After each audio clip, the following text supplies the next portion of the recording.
Tashidele and good evening.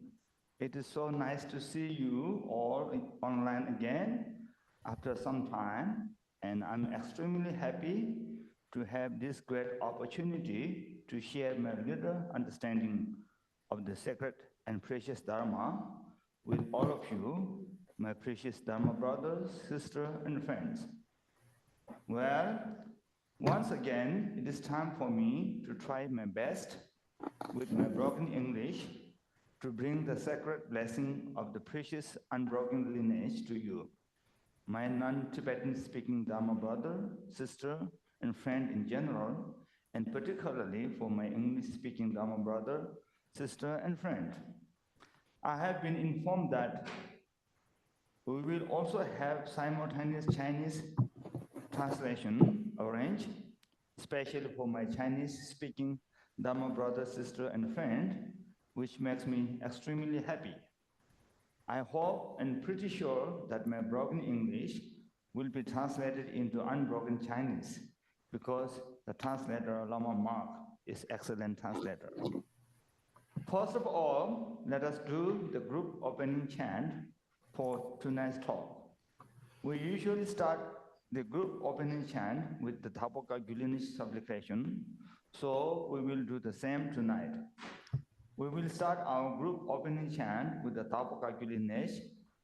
Sometimes we also call it the short Mahamudra lineage prayer as well. Anyway, when you supplicate to the Gurus, one of the most important and indispensable thought that we should have in our mind is an uncontrived devotion. And of course, on top of that, we should definitely try to have as many positive thoughts as possible, such as genuine sense of renunciation, unconditional loving kindness and compassion, and so on. So please make sure your devotion is strong and your mind is free of any negative thought before we start the supplication. If you have received any instruction on this particular lineage supplication, then this is the time to apply them as we perform the supplication. If we can chant the Tapoka lineage supplication with the profound instruction, then the supplication itself becomes a profound Mahamudra practice, which is wonderful. One of the well-known commentaries of it is that which was written by the scholar and Mahasiddha Dharmachakra. I received it from Kyabji Khenpo Kanta Rinpoche right here at KDT in 2019. I think I received it on May 5, 2019. Generally speaking, the blessings we get from supplicating to root guru and lineage guru totally depends on how much devotion we have. We have a proverb in Tibetan which says, where there is the best devotion, there is the best blessings. Where there is the middling devotion, there is the middling blessing. And where there is the least devotion, there is the least blessing. That means the amount of devotion we have to the gurus is equal to the amount of blessing we receive from them. Therefore, let's do the supplication with the greatest devotion filled with joy, so we will receive the greatest blessings, which we all undoubtedly want. There are many different melodies that can be used for this supplication, which we can do with any of them. But most of the time, I only use the one that was composed by His Holiness, the 17th Gyalwang. So I'm going to use it today as well. I think most of you are familiar with it. Please put your hands together at your heart now in Anjali Mudra and join me in the supplication.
Sangye,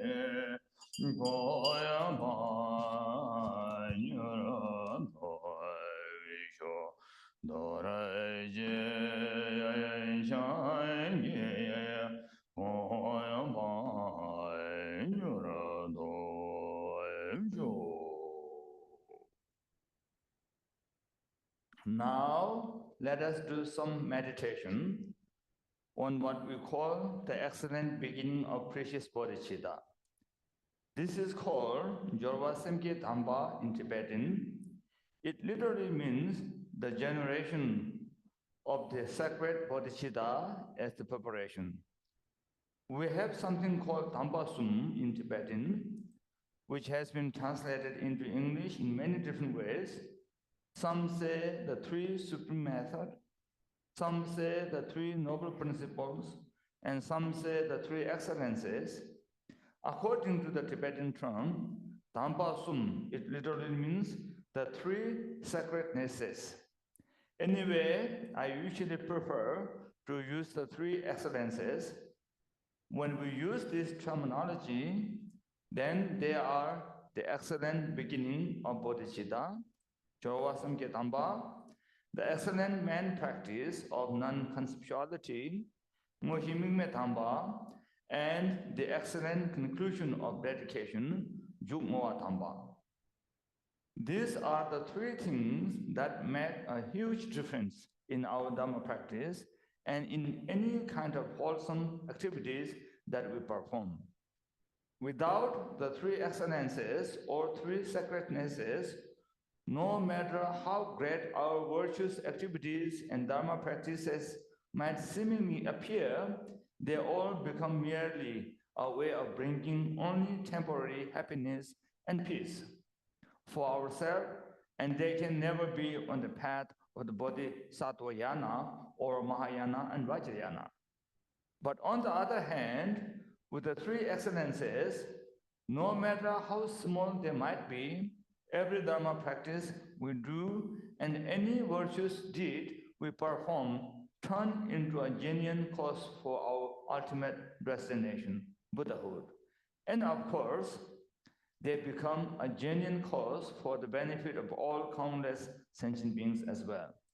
Therefore, we should always try to embrace the three excellences whenever we practice the sacred Dharma and whenever we perform any wholesome activities.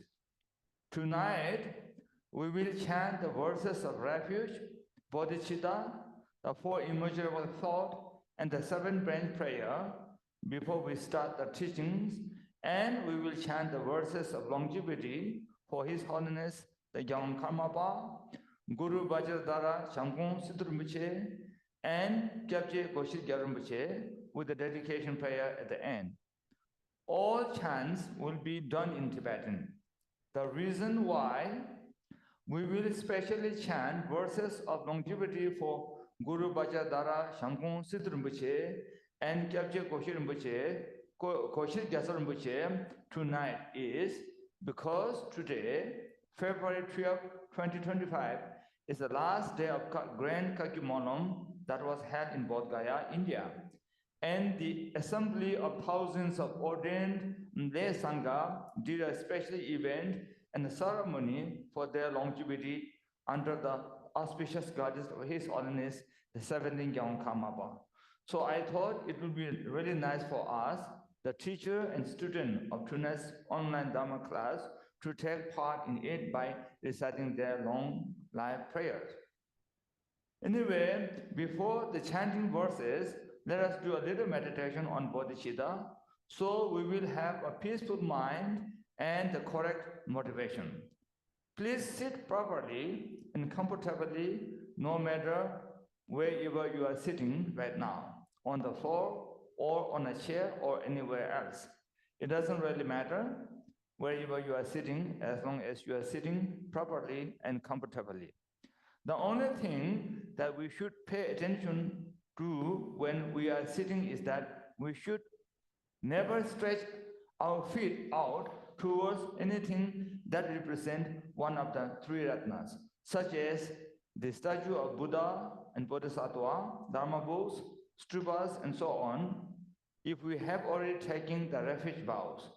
Because stretching out our feet towards them is regarded as a sign of disrespect to them in Buddhist tradition, and being disrespectful to them is against the commitment that we have received when we took the refuge vow. Anyway, after sitting properly and comfortably, please meditate on bodhicitta, mainly focusing on a relative bodhicitta, thinking all sentient beings as your parents and remembering their great kindness. From the Mahayana point of view, all of them have already been our parents for countless lives in the past. Therefore, none of them are different from our present parents, and they really are our parents. Therefore, they definitely deserve our love and compassion. Okay, let's begin meditation with this ring of bell.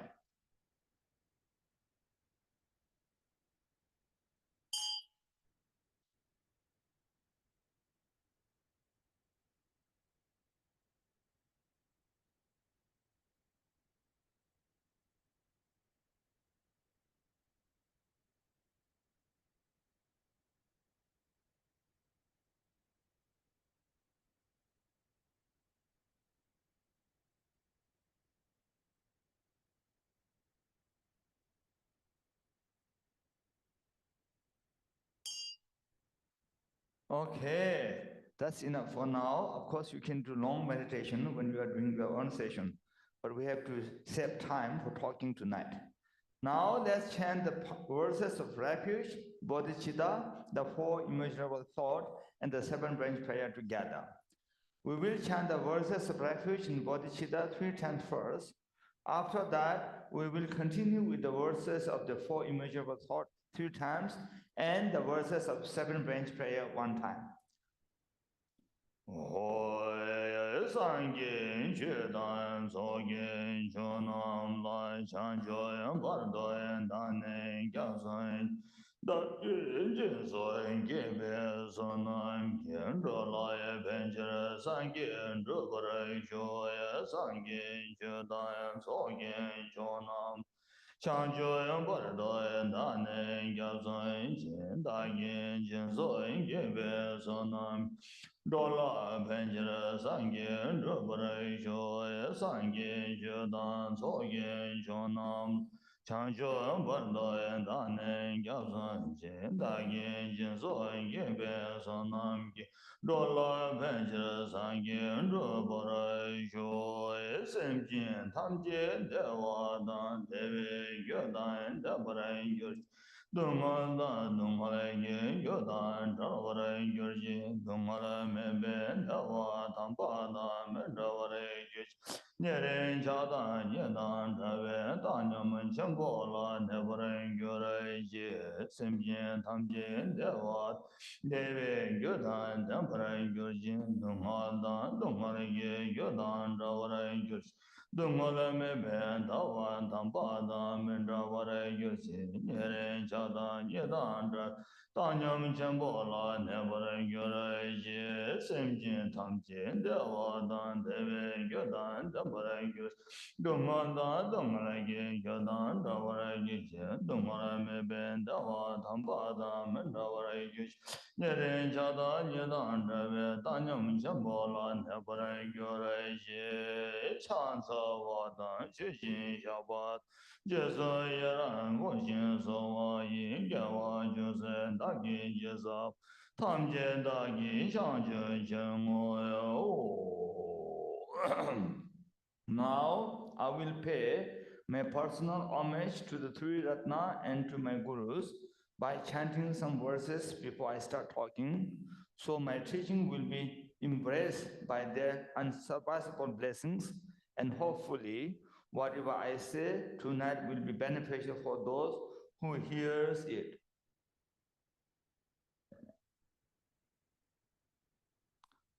Buddham gacchami sharanam yavatta bodhimandrataha Dharmam gacchami sharanam bodhisattva ganam tataha Namda Zudrim Zagye Sashi Den Tenzin Pame Lim Kubensin Shadam Yiden Hame Chukunsa Tujo Dungon Dona Shanza Lo Medan Dazin Beme Lamani Tipe Chingan Dao Shinag Kare Jodo Kilon Sosendo Gave Lunden Kula Shanza Lo Imenye Nam Pema Karaso Tusun Gave Lungin Abayi Namden Sung, Yang Karma Ba, Organ Chilean Dorjin, Shamando, Majun Tokin Sang, Gogun, Newton Dollar, Awan Tosewa, Dorjin Shamo, Sangun Shuki, Emma Tanyan, Rebe, Shamando, Important Gate, and Bangladesh.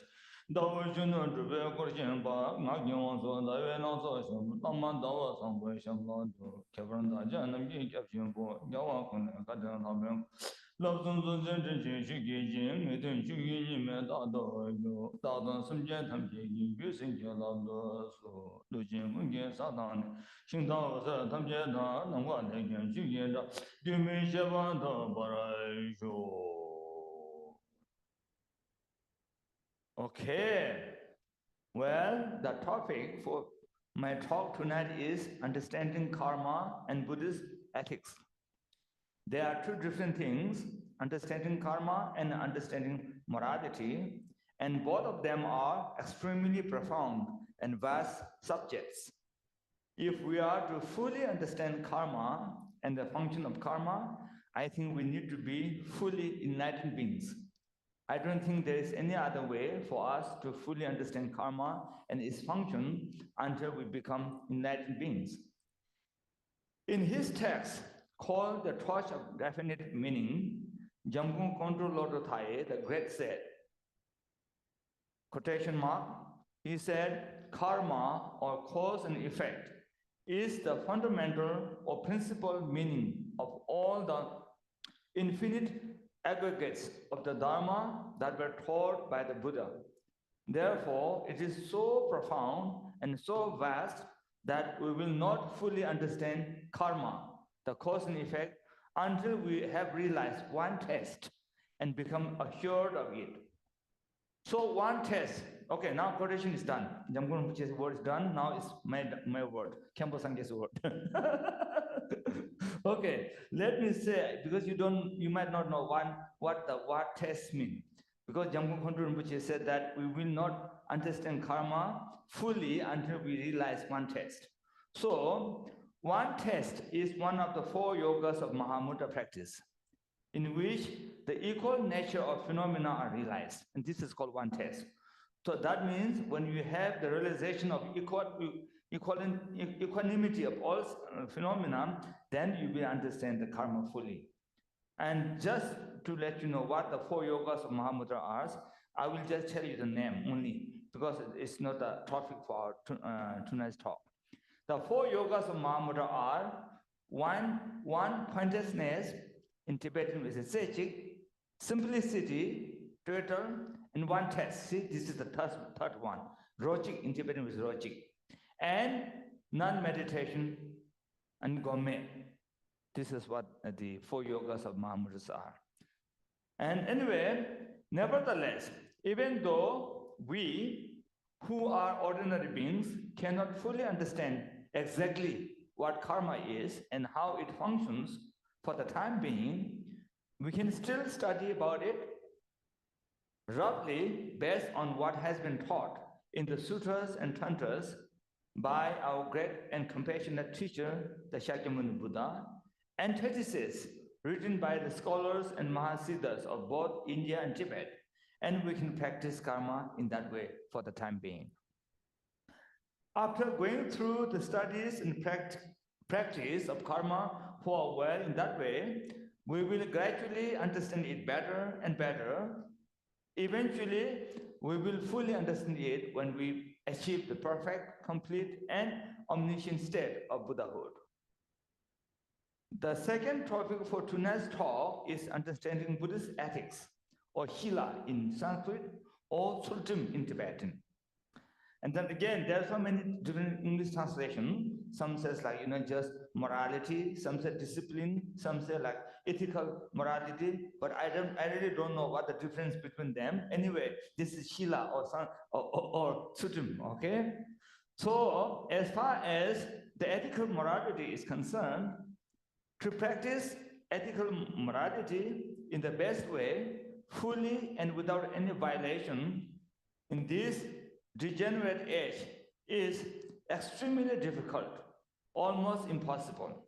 But it is possible if we apply our best effort and take full delight in practicing the Dharma. I think there is no other way for us to be fully enlightened without practicing ethical morality genuinely, without any violation. Therefore, unless we don't mind repeating samsara again and again and experiencing unbearable and endless samsaric suffering, we must put effort in practicing ethical morality in the best way possible so we can free ourselves from samsaric suffering and we can help others attain liberation as well. Therefore, both topics, understanding karma and understanding Buddhist ethics, are extremely sacred. Pronunciation I have, okay. This is S-A-C-R-E-D, not the secret, okay? Sacred.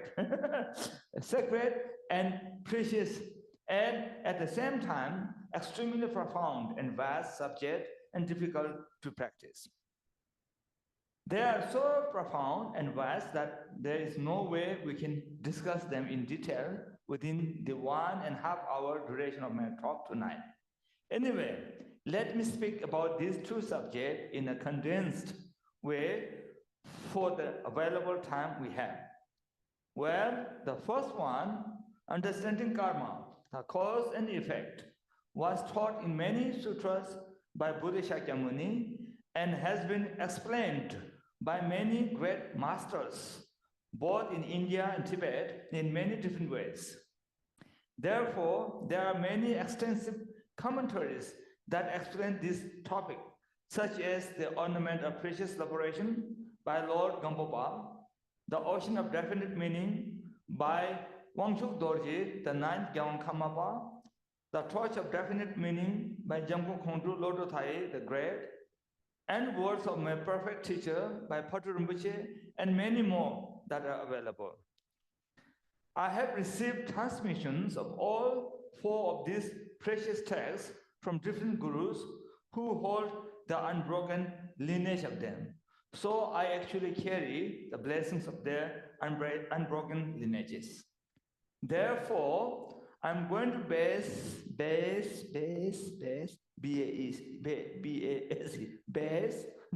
I'm going to base my talk tonight on them in general, and in particularly the Torch of Definite Meaning, because Jampu Khondu Lodo Thai, the Great, explained this subject in Torch of Definite Meaning very clearly with great precision in a concise way so that everyone could easily understand. I would like to say that the Torch of Definite Meaning is my own translation of the title of that book according to Tibetan word. But as far as I know, there's 2 different translations in English. One says the Torch of Certainty. So if I say that, you might know which book I'm talking about. And the other one says the Torch of True Meaning. And that, but in Tibetan we say Ngedun Dweme. So Ngedun is always has been or is being translated as definitive meaning, and Dweme is torch. So I put my own translation. I say Torch of Definite Meaning. So I'm talking about the same book that is called Torch of Certainty or Torch of True Meaning. Okay, just to let you know which book I'm talking about.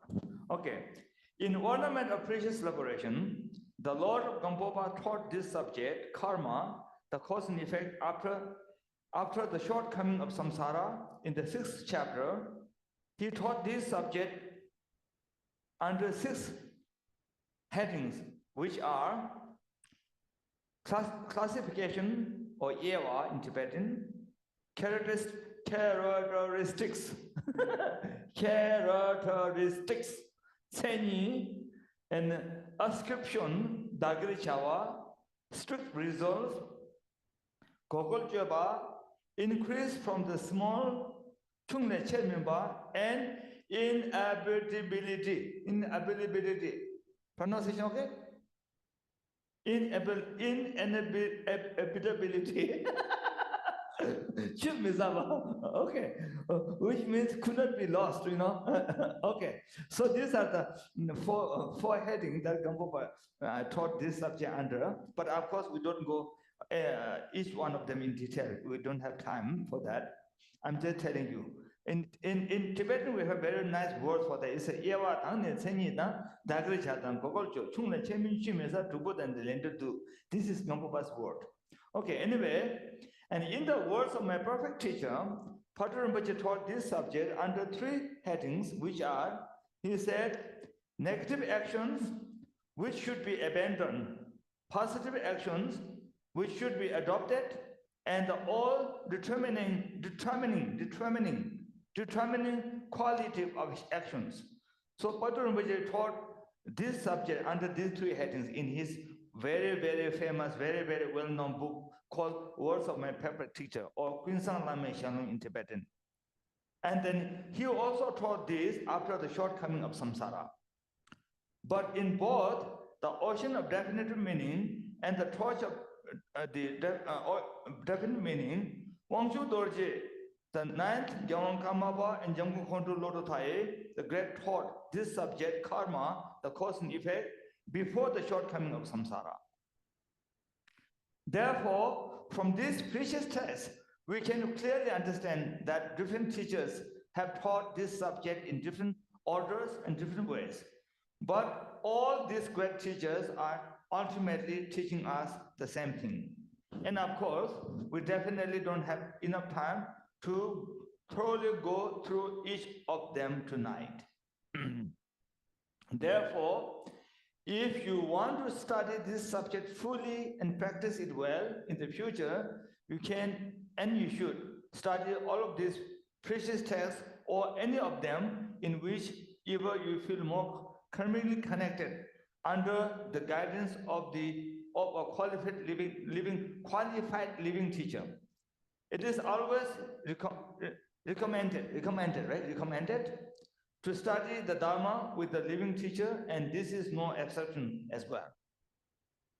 So find a good teacher, a qualified teacher, and study and practice karma, the cause and effect, under the auspicious guidance of this precious teacher in the future. Generally speaking, this practice is one of the 4 thoughts that turn our mind to the Dharma by reversing from the samsaric world, and they are called the outer preliminary practices or common preliminary practices. In our tradition of precious Kagyu lineage, this is the 3rd one, as Wangshu Dorje, the 9th Gyalon Kamapa, and Jamgu Khontu Lotothai, the great thought in the ocean of definite meaning and the torch of the definite meaning. Meditation on the difficulties of obtaining a precious human life is the first one, and meditation on the impermanent nature of all composite phenomena, including our own physical body and mind, is the second one. And the 4th one is meditation on the defect or shortcoming of samsara. And these 4 outer or common preliminary practices are extremely important for us if we really want to be a genuine Dharma practitioners. Without a firm and stable foundation of these practices, the practice of the 4 thought that turn our mind to the Dharma by reversing from the samsaric world can never be genuine, nor can it be on the right path of Dharma, no matter whatever profound and vast practice we might seemingly be doing. Therefore, we should always pay great attention to the practice of the outer or common 4 preliminaries. I'm glad what we are discussing tonight is one of them. Since this, except for the karma, the cause and effect, are not the topic for my talk tonight, let me stop talking about these practices furthermore and move on to our main topic, the understanding of the karma and Buddhist ethics. For a short introduction about karma, cause and effect, and to illustrate that our all happiness and suffering manifest due to our own karma, first of all, let me read some quotes. Quotation? Quotes. Quotes is better, quotation is better. Okay, some quotes, okay.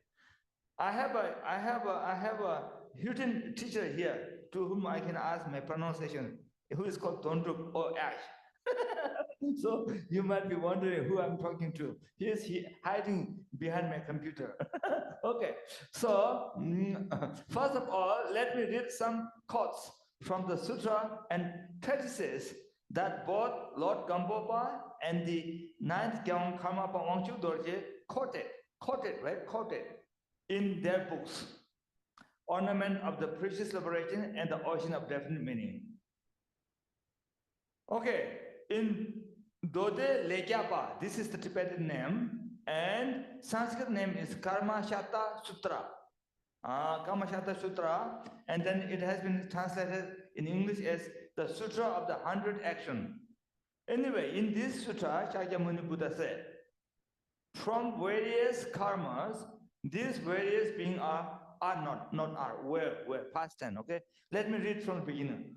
Buddha Shakyamuni said, from various karmas, these various beings were created.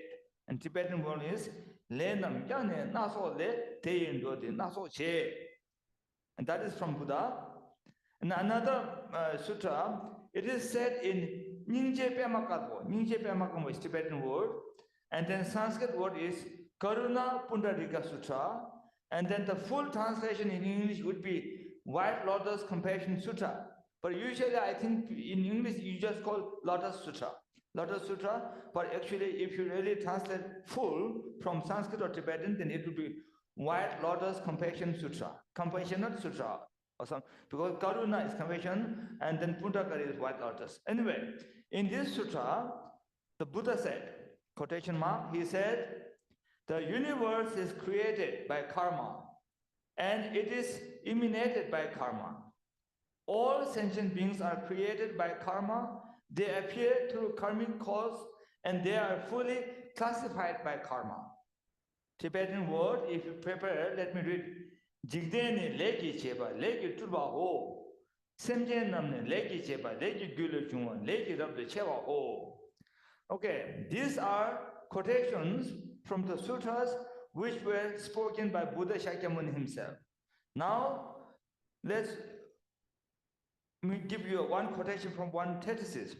In Chö Ngpa Zu, this is Tibetan word, Tibetan name of the text. And then the Sanskrit name is Abhidharma Kosha.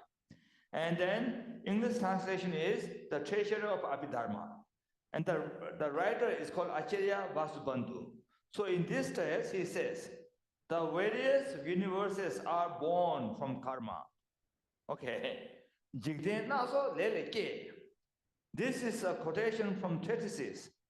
So out of countless teachings on karma in the sutra and treatises, these are what had commonly been quoted by both Lord Gampopa and the ninth Gyeong Karmapa Wangchu Dorje in their books.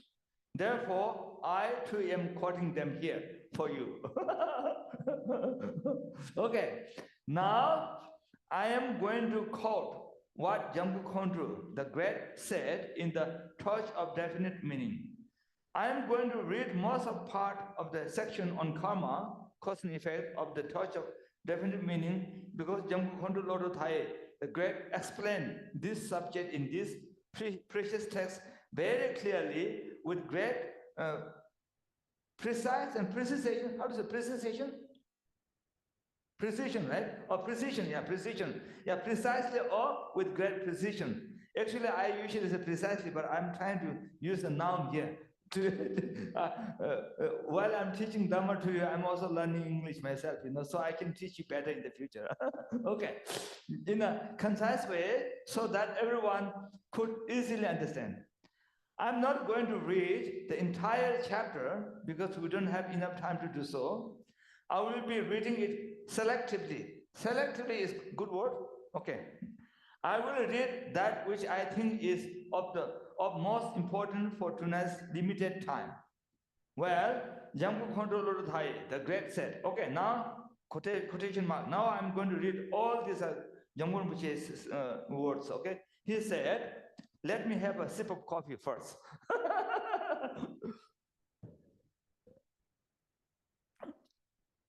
Jambu Rinpoche said, karma, cause, and actually this part I already quoted earlier, but I'm going to read it again. Karma, cause, and effect is the fundamental or principal meaning of all the infinite aggregates of the Dharma that were taught by the Buddha. It is so profound and vast that we will not fully understand karma, the cause and effect, unless we have realized one test. Now you know what one test means. I already explained for that. And become assured of it. Though, still, Jambu's word, okay? Still quotation mark. Though ordinary beings, plural, cannot fully understand karma, the cause and effect, it can be roughly summarized in this way. Virtuous causes produce pleasant results, and non-virtuous causes produce painful results. These are causes, there are causes and results of samsara, and there are causes and results of liberation.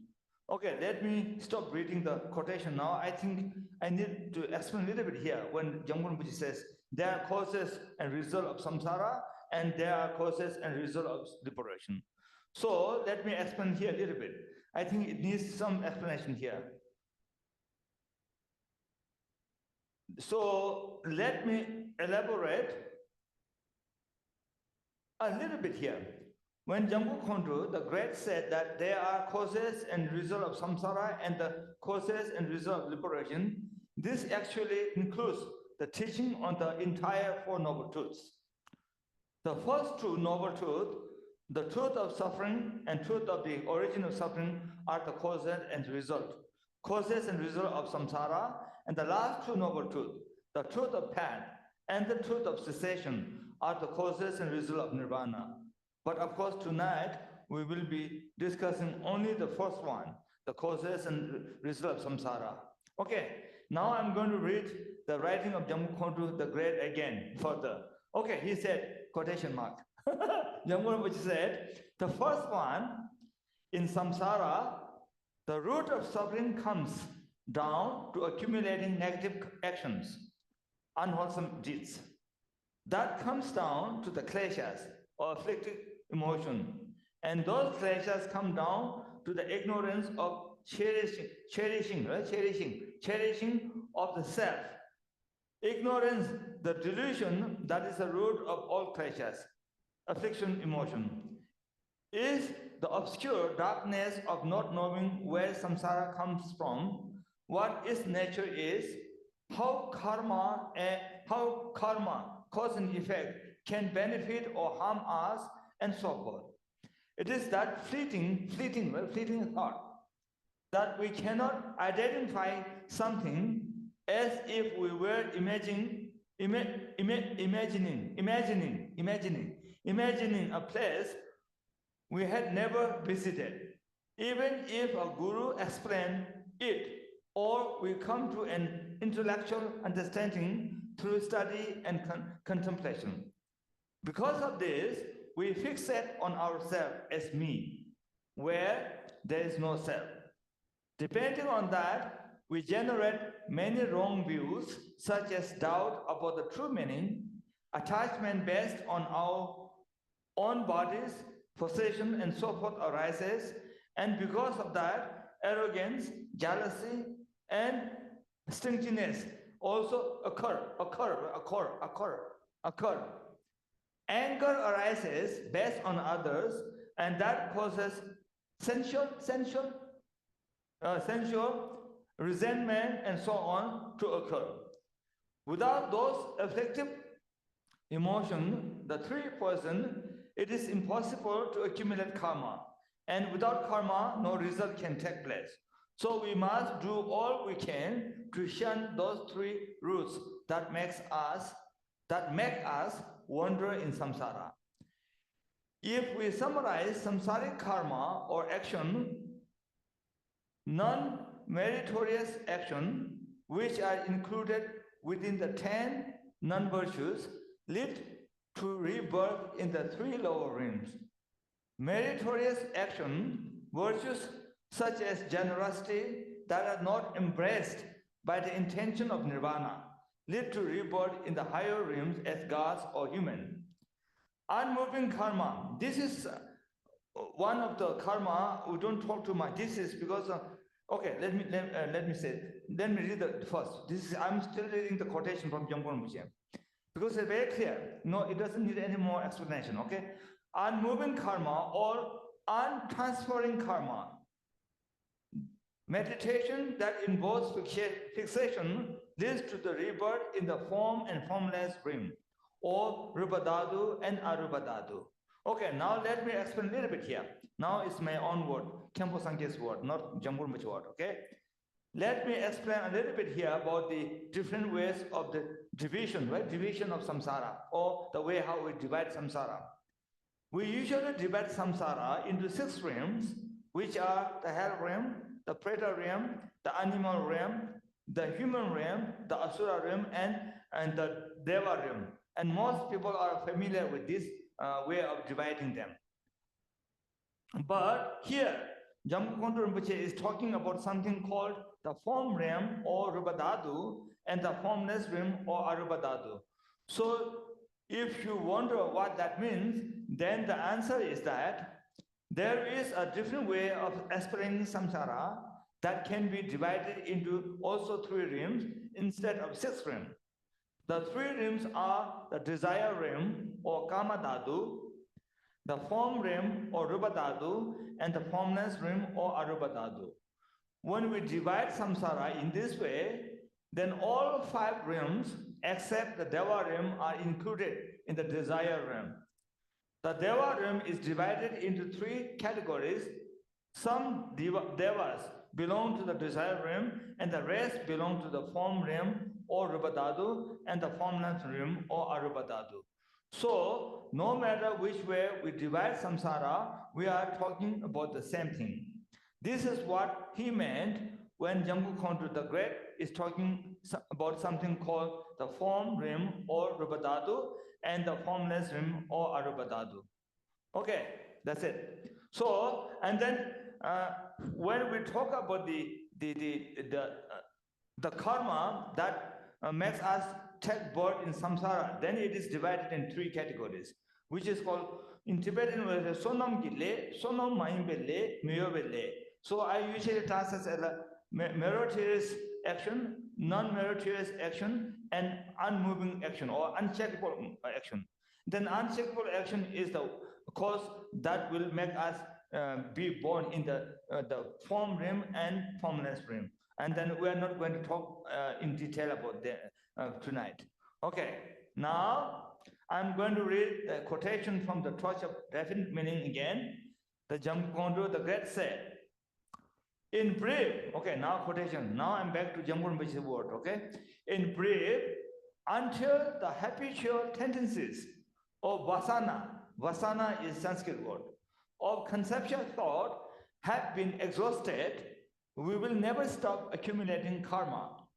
And because of that strength, the confused perception of samsara are impossible to be exhausted. And then, okay, now okay, just let me read. There are 10 non-virtuous actions. I'm still reading the quotation. Taking life by killing anything intentionally, even something as small as an ant, okay, A-N-T, or beetle, right? Beetle, the bug, beetle, pronouncing okay, right? Beetle. Since there is no big or small when it comes to life. Okay, that's the first non-virtuous action. Stealing by taking others' possessions, covertly, C-O-V-E-R-T-L-Y. Yeah, without them being given to you. So that's all Jamgon Rinpoche says here. Usually we have 2 different ways of taking what is not given, but I'm not going to go detail because we don't have time. I'm just reading that's all Jamgon Rinpoche says here. And that's the second non-virtuous action. And the third one is sexual misconduct by engaging in sexual activity in the 4 wrong manners. 4 wrong manners are with wrong object, at the wrong time, at the wrong place and in the wrong orifice, right? Orifice? Okay, orifice. Okay, these are the three non-vicious action of body. So now the second category, which is lying, which is related with our speech. Okay, the first of this, or the fourth, lying by consciously, right? Saying something untrue. Okay, that's the definition Jamgon Bujit give. And so it's always very much clear. I don't have to say anything. Divisive or divisive? Divisive speech by saying disturbing things that are basis for discord. Okay. And then hard speech by speaking of others' defects, right? To stack a nerve. Yeah, okay, you understand, right? Such as calling them a thief or cripple. And fourth one is idle chatter by talking about war, business, singing, dancing, playing, and so forth. These are the four non-virtuous action of speech. Now we have already done 7 of them. Three more, which are of mind. First one is covetousness, right? Covetousness, pronunciation, okay? By thinking, if only I had that about another person's wealth, spouse, reputation, or so forth. And then second one is, I usually say malicious thought, but here just malice or malice, how to pronounce it? Malice, yeah, malice. That's okay, true. By being displeased that someone else has happiness or wealth. And then the third one, that is of mind, or the 10, is wrong views, which is, Jamguru Muchi says, wrong views by disbelieving in past and future lives, karma, cause and effect, the qualities of 3 jewels, and so forth. These are the 3 non-virtuous action of mind. And then that is what we call the, altogether them is called the 10 non-virtuous action. Okay, the result of them. I'm going to talk a little more in the end, but here I'm just reading what Jamkhondu said. The full ripening of engaging in these 10 non-virtuous and related action is rebirth in the 3 lower realm. Even if you are born as a human being, they will produce much suffering, such as short life due to killing, poverty due to stealing, and so forth. Okay, let me stop a little bit here, reading the quotation, and give you my own explanation a little bit here. So when we are talking about the result, again, if you want to really know in a very academic way or in detail, then there are 5 different results we are talking about. And here we are talking about 2 of them, which is called Namingi Debu. In Tibetan, we say Namingi Debu means fully ripening result. And then second one, it says, even if you are born as a human being, they will produce much suffering, such as short life due to killing, poverty due to stealing, and so forth. When Jamguru said that, he's talking about the second result, which is we usually say the result similar to cause. And then again, the result similar to cause is divided further into subdivision, which we say like result similar to cause of the action and of the experience. And this is experience. The first one is, if you are a thief in this life, then the result of, similar to cause of action is you will naturally be interested of doing this negative action life after life. That one. That I will explain a little more in the when I'm done with the reading quotation here. But you will remember if I say something here, okay, Jamguru said that, but he didn't mention the name, the different name of the result. So we have with 5 different results. I will give you the name later. Okay, now let me read the quotation again. Okay, Jamguru said again, quotation mark, give me chance to drink coffee. Thus, he says, Jamguru says, thus, Never commit them, prevent others from doing them, and regret those you have done. The opposite of the non-virtuous action are the 10 virtuous actions. Again, I'm just going to read what Jamur wrote. Refraining from killing and saving lives. First, not taking what is not given from others and being generous with your own food and wealth. Second, maintaining discipline without hypocrisy. That's hippo or hapo? Hypocrisy. Hypocrisy, okay. Hypocrisy. The third, speaking truthfully. The fourth, reconciling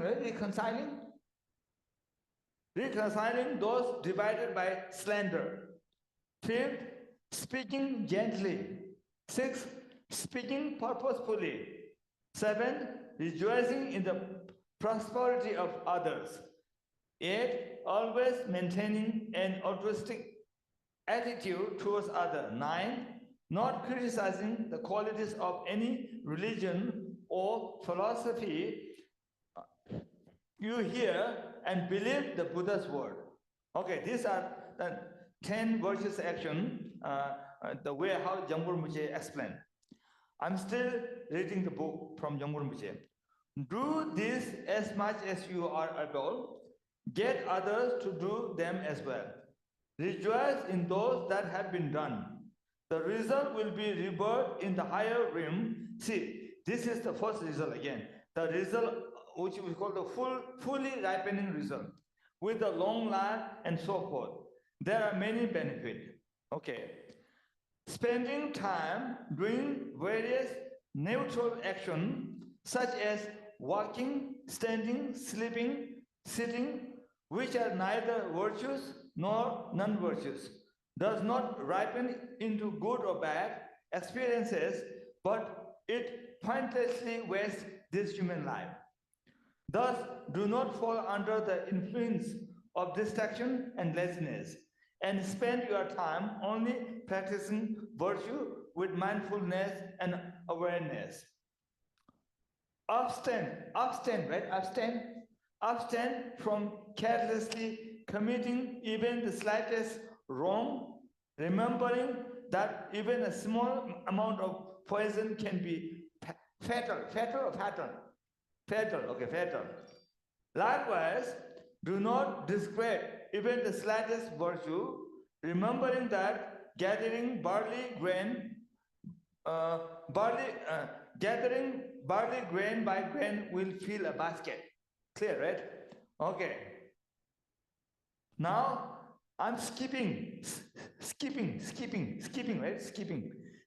some part of the text here because of the limited time we have tonight, and I'm jumping to a point which I think is important for us to know. Okay, here he said again, the Jambu Kondu said again, therefore, once you no longer want to be in samsara, you must train in giving up its cause, the non-virtue. Thus, you should practice without hypocrisy, right? The virtues that lead to marriage, taught here and elsewhere, as well as the virtues that lead to liberation. And these also have need some explanation, but I'm not going to explain because we don't have time. The difference between the virtue that lead to marriage and the virtue that lead to liberation. It has different definition, but we will talk about something. We don't have time for that. Just let me read what Jamurji says. Do not pull the wool over your own eyes.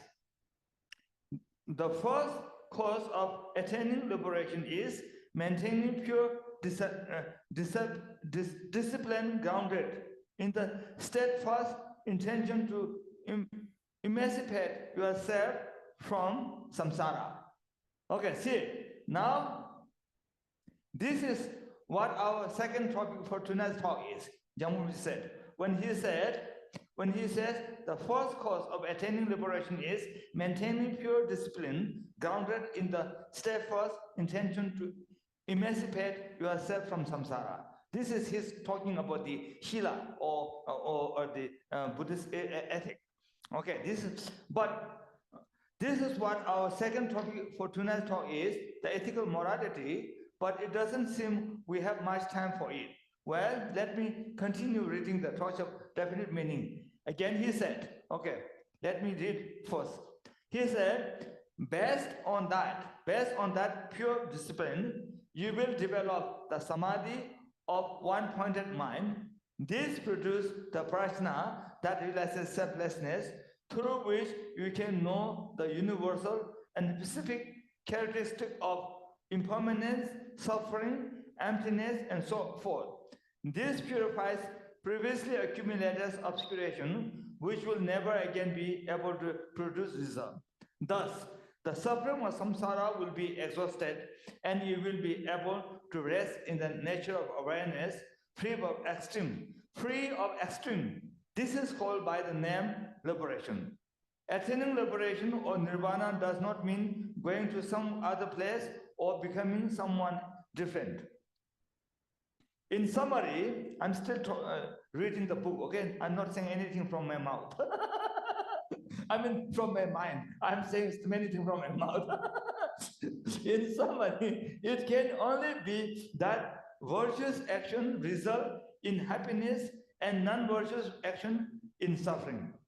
It is impossible that it could be the other way around. Like planting barley and buckwheat seeds. That's the example, you understand, right? Let me say, repeat my own word here. When he said like planting barley and buckwheat seed means, if you plant buckwheat seed and expect to have barley, that's impossible. That never happens. And if you plant barley seed, you will get the barley fruit. And if you get the buckwheat seed, you will get the buckwheat sprout. Exactly the same way. He says, if you do good things, you will get the good result. If you think bad thing, you will get the bad thing. And there's no possibility to be mistake, something like that. That's the example. Okay. Okay, again, I'm skipping some part of the text here because of the limited time we have tonight, and I'm jumping to a point which I think is important for us to know. Okay, here he said again, Jamgon which he said again, if you boast, right? Boast, B-O-A-S-T, boast. If you boast or regret virtue and do not overcome wrongdoing with a remedy such as confession, the acts you have done will ripen only upon you, not anyone else. It is impossible that they be lost or depleted, right? Depleted, even if years have passed. Furthermore, even if tippling, yeah, even if tippling at the time of the course, this is a Trifling. Yeah. Which actually means in Tibetan means it as a little bit. Even it, okay, at the time of the course, the deed, karma compounds itself. And thus, there is no way to measure what will come of powerful acts, such as killing out of stone-headed, or saving the life of a being certain to die, out of pure altruism. Even the slightest virtue or wrongs we do or say thoughtlessly are multiplied hundreds of thousands of times. But it is impossible for action committed by others to affect your stream of being if you have not participated in both the intention and preparation. Thus, if you are able to live by the Buddha's teaching of cause and effect, doing what is to be done and giving up what must be abandoned, there is no way at all anyone else can send you to the 3 lower realms, no matter how evil they are. It's clear, right? Okay. Thus, in all situations, examine only your own faults and expand your pure perception of others. As this is the basis of karma and result, the Kagyu forefathers have advised us to consider it as very important. Okay, the reading of the torch of definitive meaning is finally done here. But I think I should keep talking a little bit more about the karmic cause or karmic cause and effect. Generally speaking, if you really want to understand the causes, conditions, and effect in a more detailed academic way, then according to the Vaibhasika presentation, as explained in Abhidharmakosha by Acharya Vasubandhu, there are 6 types of causes, 4 types of conditions, and 5 types of result. As devoted, straightforward, and simple Dharma practitioner, we don't really need to know them in detail as long as we firmly believe in the general law of karma that wholesome actions or wholesome causes produce wholesome result, and unwholesome actions or unwholesome causes produce unwholesome result. But since the most of the different types of result or effect are taught directly in the practice manual as well, I thought it would be nice for you to know that there is something called the 6 types of causes, the 4 types of condition, and the 5 types of result. So here I am going to mention only their names with a concise explanation of the different types of result that are taught in the ornament of precious liberation, the ocean of definite meaning, the torch of definite meaning, and words of my perfect teacher.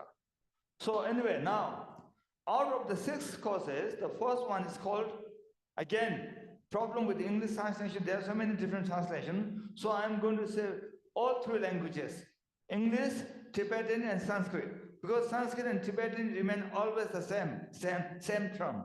Okay, the first cause is called acting causes, or sometimes it's called principal causes, which is in Tibetan we say Jegyu, and Sanskrit is Karana Hetu.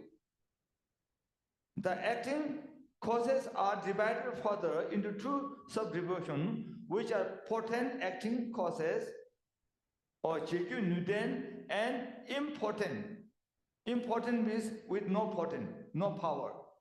Okay, not important. Okay, no important acting causes. Jegyu Nume. Okay, that's enough for the first one. The second one is called simultaneously arising causes. Lenchik Kebe Gyu in Tibetan, Lenchik Jungwe Gyu. Or Sanskrit is Sahabu Hetu. Okay, that's enough. Just the name. Of course, if you want to study, you can study Abhidharma. The third is called equal status. Status causes. And in Tibetan, we say Kanyam Gyu, and Sanskrit is Sabaka Hetu. And the fourth cause is called congruent, I don't even know how to pronounce this word. Congruent causes. Or in Tibetan, we say Tungdengyu, and then Sanskrit is Samyukta Hetu. The fifth one is called omniscient present causes, or Kundogyu in Tibetan, and Sanskrit is Sarvatra Go Hetu. And the sixth is called ripening cause, or Namin Vipaka Hetu. And these are the 6 causes. Now let me give you the name of the 4 conditions. Out of the 4 conditions, the first one is called causal condition, or Gyugen in Tibetan, and Sanskrit is Hetu Pratyaya. And the second one is called immediate preceding condition, or Dharmachakra, and Sanskrit is Samanandara Pratyaya. The third is called focal condition. Some says objective condition also. I don't know which is better. But anyway, in Tibetan we say Mikken, and it's Alambana Pratyaya in Sanskrit. And the fourth is called dominating condition, or sometimes they say ruling ruling condition, and so forth. But in Tibetan, Wangi, Dagen, or no, Dagen. In Tibetan, Dagen is a Dagen, and Sanskrit is Adipati Prataya. These are the four conditions. And then out of the 5 results, the first one is called ripening result. Ripening or fully ripening result, this is called Namin Gyu. This is what the Jambu Kondu was saying. By engaging in those negative karma as a ripening result, then we will be born into the lower rim. That's what this is. And the Sanskrit word is Vipaka Phalam. And the second one is called result that correspond to their causes. Earlier I was saying a result similar to causes. That's what another translation, but here it says that a result that correspond to their causes. Gyutun Gitebu in Tibetan. And that is what Nyangpo Kundu was saying, if you do this thing and then you'll be, if you kill in this thing, next life, even if you're born as a human, you will have a short life. And if you do lots of harmful action in others in this life, and the next life, even you are born as a human being, you will be attacked by many different kind of diseases and so forth. And this is we say Gyutun Gitebu. I usually translate this as the result similar to cause, but here it says result that correspond to their causes. And then again I says it is furthermore divided into 2 divisions. Here it says the result that correspond to their causes are of 2 types. Result that correspond to their causes in our behavior, it says. That means if you have engaged too much in negative karma, even you are born as human being last time, next life, you will be naturally interested engaging in the negative karma. That's the first one. And the second one is said the result that correspond to their causes in our experience. And that is what is said, if you are born as human being, you will have short life and so forth. And that's what it is. Okay, now let's move to the next one. The third is called commanding result, Wangi Debu. And this is actually environment. It ripen as environment things. Like you will be born in where there is lots of flooding, always having problems. Landscape, right? Landscape and so forth. Yeah. This is what it is called. In Tibetan we say Wangi Debu, and then Sanskrit is Adipati Phalam. And this translation it says commanding result. Anyway, the fourth is called man-made result. Kebu Chebe Debu. Sanskrit is Purusha Kara Palam, which are of 2 types again. We don't go to in detail, just stop here. And the fifth is called result that are states of being parted or separated. In Tibetan is a Dalbe Tebu and Dalte. And the Sanskrit is Bisam Yoga Phalam. Okay, I'm done giving you the name of the 6 causes, 4 conditions, and 5 results. And then the Sanskrit and Tibetan terminologies for this subject always use the same words. That's why very easy. But there are so many different English translations for them. So I don't really know which one is I don't really know which ones are the best English translation. I may present different translation from what I am familiar with if we have enough time, but I don't think we do that because we don't have enough time. Okay, anyway, in Buddhist philosophy, the 6 causes refer to the 6 types of causal factor, right? Pronunciation okay, huh? Okay, causal factor that contribute to the arising of phenomena, while the 4 conditions are the 4 essential factors that enable, right? Enable something to manifest. Enable something to manifest. And 5 results would likely refer to the different potential outcomes or consequences of an action based on the cause and condition involved. And this concept is deeply intertwined with the idea of karma, the law of cause and effect. So these are what we talk. As I have just said that most of the different types of result or effect are taught directly in the practice manual, let me explain how they are taught. In the words of my perfect teacher, 4 of them are directly taught as following when it mentioned. Now this is quotation, words from Patrul Rinpoche. Patrul Rinpoche says, each negative action produces 4 kinds of karmic effect.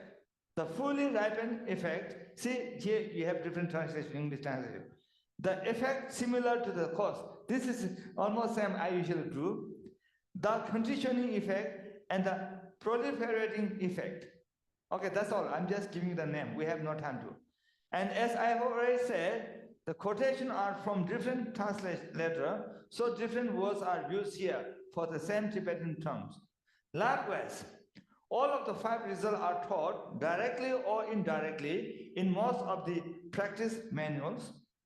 I have already read most of them in the Torch of Definite Meaning, but since I didn't specifically explain this is this and that is that and so on, I don't think you may have clearly noticed them. So let me explain them here concisely with a short quotation from the Ocean of Definite Meaning, what Karmapa, the 9th Karmapa Wangchu Dorje says. In the Ocean of Definite Meaning, Wangchu Dorje, the 9th Gyalwang Karmapa said, okay, now quotation, these are all words from Karmapa, the 9th Karmapa. He said, all the happiness and suffering that appear in this life are the result of whatever virtuous or non-virtuous action that were done in previous life. The fully mature result. See here, earlier I was saying fully ripening or fully ripened, but here different. Tibetan were the same. Number mean you know. So he said anyway, the fully mature result of the karma one creates now will be experienced in the next life. For example, the fully mature result of non-virtuous action will be birthed in the 3 lower realms. The result corresponding to the causes. I usually say the result similar to cause. So same, you know, in Tibetan is Gitun Gitebu. That this translation says the results corresponding to the cause. This was translated by very well-known Western Mahamudra practitioner. She is called Elizabeth. She just came here not very long ago. Anyway, I know her very well, so I copied from her book. The result corresponding to the cause are expressed in the following quotation. Okay, I'm quoting from Wangchu Dorje, and Wangchu Dorje is now quoting from other texts. Okay. Wangchu Dorje, the 9th Karmapa, quote this word in his book. He says, now this is the result correspond to the causes.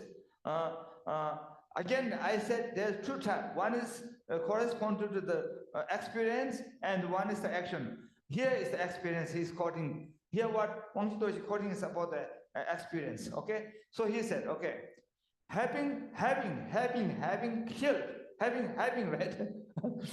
Let me have a sip coffee so my tongue will work better.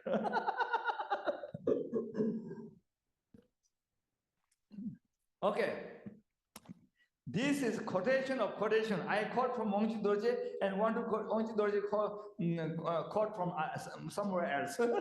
He said, having killed, one's life will be short. Having harmed others, one will face many harms. Having stolen, one will be materially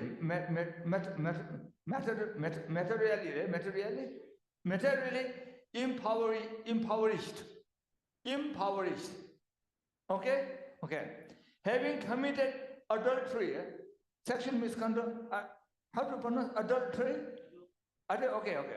Having committed adultery, one will be plagued, right? Plagued by adversaries.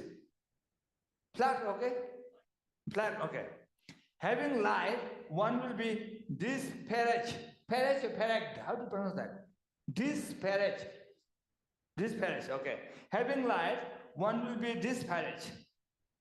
Having used divisive speech, one will be separated from one's friend. Having used harsh words, one will hear unpleasant talk. Having spoken meaninglessly, one's words will not be honored. Okay, pronounce it okay? All right, covetousness, eh?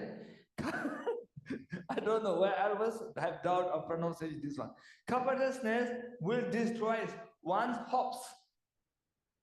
Malicious thought will create fear. Wrong views will lead to negative views. Okay, now done. Now the third result, he's talking here. As for the dominant result, you remember, right? Wang Debu. And then he said from the same, he said, externally, right? Externally, there will be little affluence and many dangers. Affluence,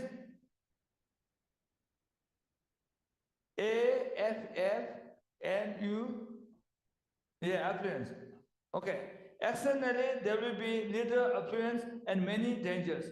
I was talking about little earlier, say, this is mainly talking about the environment. You remember this result is what is translated as a dominant result. So it says, externally, there will be little affluence and many dangers. Swirling dust, smells, and extreme highs and lows in the terrain. Salt plains and erratic season, and harvest will be minimal or non-existent. Those are the result of engaging in the 10 non-versus action. If one engages in the 10 versus action, I'm still reading the word from Mangchu Dorje, okay? If one engages in the 10 versus action, one will attain a body in the higher realm and be adorned with pleasure and be born in pleasant land, and so on. He said like that. So now the quotation is done. Now I'm saying myself, even though Wangchu Dorje did not mention where these quotes came from, there was Acharya Nagarjuna that he stated in the Precious Garland or Ratnavali or Rinchen Thewa in Tibetan. So it's one of the most famous texts that was composed by Nagarjuna, and then I know this is from there. So Wangchu Dorje was quoting from Nagarjuna's text to teach us this part. Okay, the result corresponding to the cause has true subdivision, and what has just been mentioned are all called results that correspond their causes in our experiences. And the second one is called results that correspond to their causes in our behavior, and that causes us to be naturally interested in repeating the same action, whether positive or negative, again and again. Therefore, this is not quotation, right? This is Khenpo Sangye saying, okay? Just to make sure. I'm now telling you, okay. Therefore, it is very important for us to habituate ourselves in positive thoughts, positive speech, and positive physical activity while we are alive. That will cause us to naturally be interested in the same thing life after life until we become fully enlightened beings. Okay, I think I still want to talk a little bit more about karma and how it matures with a quote from the Ocean of Definite Meaning. Well, again, Wangchu Dorje, the Nangyang Karma says, in general, there are 4 types of karma. That which is experienced in this life. Okay, this is a word from Karmapa. Okay, now I'm reading the quotation just to make clear. A quotation mark. In general, there are 4 types of karma. That which is experienced in this life, that which will be experienced in the next life, that which is experienced in another time, and that which experience is that and that whose not which, whose experience is uncertain. Clear, right? Okay. And Jampu, just a quotation here. And then the reason why I quote them, I will tell you later. Let me give another quotation from Jampu Khondro now. And Jampu Khondro Rodothai, the great, said, in the Great Path of Awakening, the classic guide to Lojong, Mahayana mind training, he said, since, okay, quotation mark again, this is a word from Jampu Khondro, the great.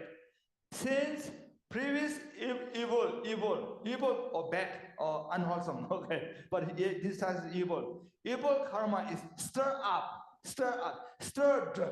up when you practice the sacred Dharma properly. Various physical illnesses come again and again. When this happens, work at being joyful. When ill, since it is repeatedly said in the sutra that even a slight headache, to say nothing of serious illness, is like a broom sweeping away dust. Sickness clears away all the evil and obscuration gathered from time without beginning. When suffering comes, if you look at it for what it is, it arises as emptiness. However much you suffer, the suffering is just the dance of what is. So you should not be depressed. You should not be depressed. It is good if all these things happen, since they can be taken as aids, right? AIDS, aids to putting the Dharma into practice. Thus, the key point is not to avoid these four instructions for really disrupting emotion. Put them into practice. There is a great yoke for happiness. There is a great lift for suffering. The unwanted is the first wish. The worst portents are joyfully accepted. Okay, now the quotation from Jampu Khondro is also done. Now this is a word from Khenpo Sangye. Okay? I'm sorry, we're running a little late, but I really need to finish this one. Because we begin a little late because of the problem with the technical problem. Let me finish. I will take maybe 5 or 10 minutes more. What we should understand and put in our daily practice from these quotes is that if we really firmly believe in karma or cause and effect, the way Buddha Shakyamuni had taught, then we should never be depressed or upset, no matter what kind of situation we might encounter in our lives. And no matter whatever and whenever unwanted, right? Unwanted. I wrote, but I don't know how to pronounce. Unwanted, right? Okay. Unwanted happen to us. We will never blame it on others, but we will accept them as the result of our own karma. If we could practice in this way, then that very unwanted things or situation will turn into a very useful and powerful, conducive condition for our spiritual journey, for our spiritual Dharma practice. That's what Khenpo Sangye said. Okay, sometimes it is possible, again, Khenpo Sangye is not stopping his mouth. He said, sometimes it is possible that we encounter more and more problems as a result of our Dharma practice. Then we should be very happy if that happens to us, because the result of many negative karma that we have accumulated or committed in many previous lives are ripening in this life because of the power and blessing of our genuine Dharma practice. Otherwise, we will experience them in many future lives, which is much more difficult than experiencing them in this life. I actually pray every day and many times the following line, which was written by Deshin Sherpa, the fifth Gyalwang Karmapa. It says, okay, now this is a quotation from my daily prayer. Not only one, I do like 5 times a day, this one. And this is from Karmapa, the Deshin Sherpa. There is a medium length of the Sukhavati prayer composed by the fifth karma by Deshin Sherpa, and this stanza, this shorok is from there. It says, may the karma that would cause birth in the three lower realms and other leisureless worlds in this unbearable samsara come to full maturity in my present life, preventing the experience of it in another life. Is that clear? I do that every day, many times, and this is what it means. Okay, let me read the quotation one more time. May the karma that would cause birth in the three lower realms and other leisureless worlds in this unbearable samsara come to full maturity in my present life, preventing the experiences of it in another life. Okay, clear, right? Let me read one more time again, because this is a very good prayer.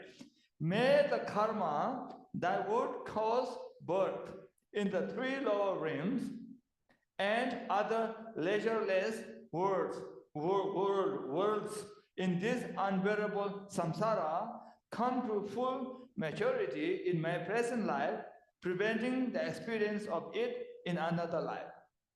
Okay, now the quotation from fifth karma is done. I think I should stop talking about karma, cause and effect here with this quote of the fifth Yom Karma Deshin Sherpa. I wish we had more time. Well, now let me give a very brief talk about the second topic of my talk tonight, understanding Buddhist ethics. We definitely have no time for an extensive talk, but I can't just skip it either. So I'm going to speak a little bit about it now. Well, Buddhist ethics are taught under 7 headings in the Ornament of Precious Liberation by Lord Gampopa, which are presentation of the faults and virtues, definition, classification, characteristics of each classification, increase, perfection, and result. So let me say a few of them now here. Okay, the presentation of the faults and virtues, Gampopa said again. This is quotation from the Ornaments of Precious Liberation. And I'm making very short. I'm not reading everything from there. Okay, anyway, Gampopa said, even though now he is telling out what is the benefit of having ethics and what is the shortcoming of not having ethics. He said, even though you may have the practice of generosity, you will not achieve the perfect body of gods and human beings if you do not have moral ethics. Without the practice of moral ethics, you will not meet the Dharma teachings. Again, without moral teaching, you are missing the path of enlightenment and so will not achieve unsurpassable enlightenment. Okay, I'm going to stop there about the shortcoming of not having moral. And then let me read more words from Gampopa. He said, on the other hand, you will achieve the perfect body when you have moral ethics. When you have moral ethics, it is like fertilized ground. Fertilized, right? Fertilized ground. On that basis, all the crops of good qualities will grow. When you have moral ethics, you will reach diverse, right? Diverse, many, various, diverse, right? Diverse doors to meditative concentration. When you have moral ethics, you will accomplish everything which you have said in the aspiration prayer. When you have moral ethics, it is easy to establish enlightenment and so forth. There are many great qualities of being endowed with moral ethics. Okay, that's what Gampopa said. Now I'm done the first one. The second one, let me say, the essence or definition. The definition of moral ethics has 4 qualities. The Bodhisattva Bhumi says. Now again, Sam, I'm quoting Gampopa is quoting from the Bodhisattva Bhumi. Okay, so this is something that has been caught in the Gampopa's text, but not Gampopa's word. Okay, he said, one should understand that the definition of moral ethics has 4 qualities. What are these 4? Taking precept perfectly from others, having pure motivation, renewing one's practice if it declines, and having mindfulness and respect to that, one's practice will not decline. Okay, I'm done that with definition. That now the classification. Moral ethic has 3 classifications. Again, according to the Gampopa. Gampopa says the moral ethic of restraint, right? Restraint. The morality of accumulating the virtuous phenomena, and the morality of benefiting sentient beings. And the first means to restrain your mind in a proper place. The second one means to mature the Dharma qualities of your mind. And the third one means to fully benefit sentient beings. So, okay. Now I'm because it's almost 10 o'clock. I think I should stop. Okay. We, the follower of Tibetan Buddhism, usually practice the Pratimoksha vows as the outer practice, the Bodhisattva trainings as the inner practice, and the Vajrayana Samaya as the secret practice. And a person, this is, again, now, no, I'm not reading the quotation anymore. This is a word from Khenpo Sangye, okay? When I say we, the follower of Tibetan Buddhism, I'm saying myself now. Okay. And a person who practices all 3 of them in that way is called a practitioner endowed with 3 vows. So we need to start from the Pratimoksha vow. And of course, there are 7 types of Pratimoksha vows, which are Bhikshu, Bhikshuni, Vishamana, Shamanena, Shamanarika, Upasaka, and Upasika. These are all Sanskrit words. And it is said in the Bodhisattva Bhumis, again quotation, with the Pratimoksha precept, there are 7 ways to take precept perfectly. There are the Bhikshu, Bhikshuni, Shikshamana, Shamanera, Shamanarika, Upasaka, and Upasika. These are divided by the lay person and renounced. So some of them are for lay people, some of them are for the ordinary one. After receiving any type of Pratimoksha vow, we can then take the Bodhisattva vow if we want. But without the Pratimoksha vow first, we cannot take the higher vows. That's why you must have the Pratimoksha vows first. Then, of course, you can have the higher vows if you want, or you just want to keep and practice only Pratimoksha vow. That's also very good enough. So anyway, after receiving any type of Pratimoksha vow, we can then take the Bodhisattva vow if we want, and then Vajrayana vows. But just taking vows or receiving them is certainly not good enough, not sufficient for us to travel on our spiritual path. We should handle them well. We should be able to practice them well without any violation. Then we will get to our wonderful destination, final destination. We will achieve the complete, perfect, and unsurpassable state of Buddhahood. Okay, I think it's a good time to stop now because we need to do some dedication prayer and long prayer. So I think we should stop here tonight. I'm sorry I took a little long time. Okay, Yondenla, can you show the long prayer of Kamapa, Sudurumbache, Gyasarumbache, and the usual one? Thank you.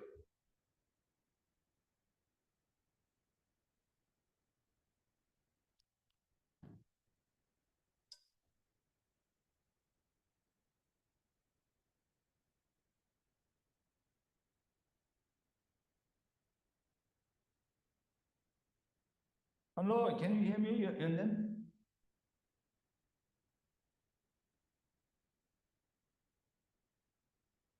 You can hear me, right?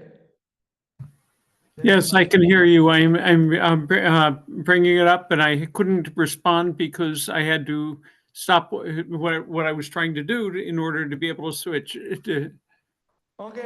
Take time, if you don't mind. I don't mind even it's midnight.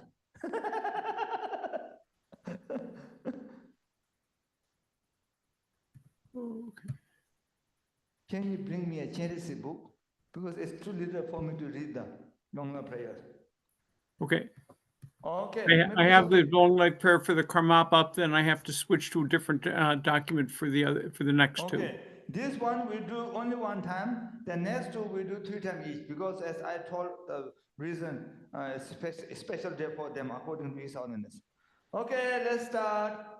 Oi, Jagoi, Nije, Ransoi, Karma, Jagoi, Trinley, check to Karma, Jagoi, Dozo, Wangoi, Karma, Jagoi, Trinley, Shabden, Jabten, so. Okay, now we can show that because he's not showing. Okay. Okay, we will recite this 3 times.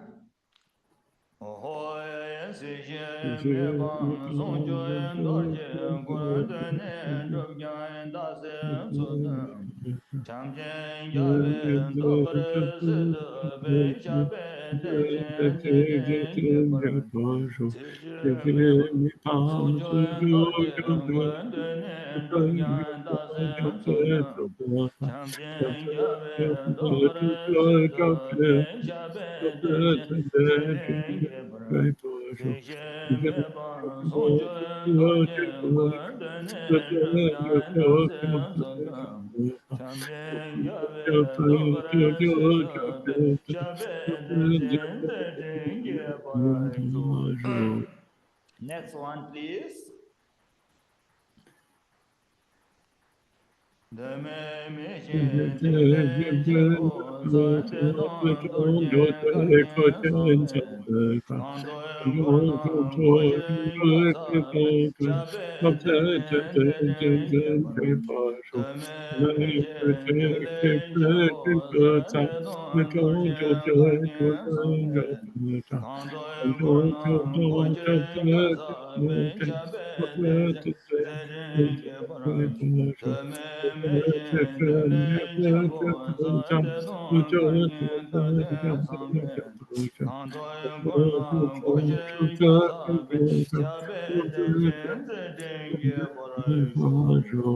Yunde.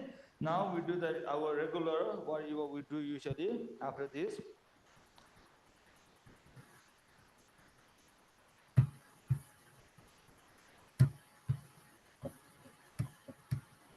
This one is done already. Go to the next. Oh, okay. Sonam de Pani, Tupne, Pedranam, Pampene, Kigana, Chipa, Long to Pai, Kipeso, Rowan, Vidro, So, Papa, Wood, Chitar, Tempada, Kuntuzanko, De Young Vigente, Tida Kunji, Jesuda, Cheng, Wadi, Dan, Ratunya, Sangye, Kusum, Ye, Page, and Lapan, Trinim, and Good, and Page, and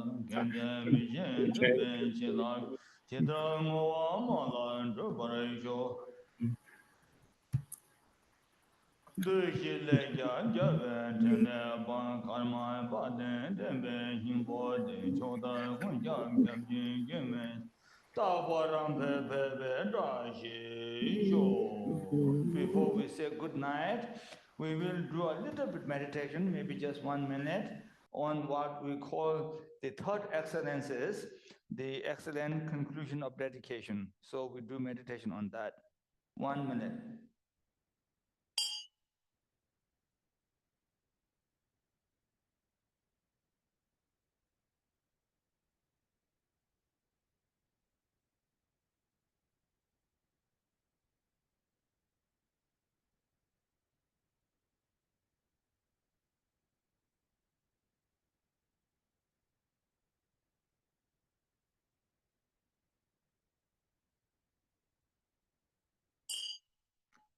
Okay, thank you very much, everyone, for listening my broken English, for your patience, and I'm sorry for taking a little too long. And have a wonderful evening. And thank you very much, Yunden La, for your wonderful hosting the Zoom. And thank you very much, Lama Mark, for your wonderful Chinese translation. Okay, and next, you will be also listening my broken English next Wednesday. Because next Wednesday, our respected KDD Abbot, Venerable Khenpo Orgin Tenzin will be teaching, and I will be translating. So you will have one more chance to listen my broken English. Okay, good night.